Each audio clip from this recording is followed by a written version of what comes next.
how to unblock someone on TikTok. Hello everyone. If you've accidentally blocked someone or want to undo a block, stick around because I've got you covered. Here's how to unblock someone on TikTok in this latest update.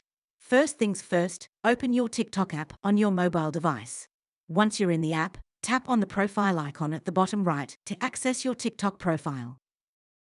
Once you're here, tap on three horizontal line in the top right corner to open the drop-down menu. Now, select Setting and Privacy option.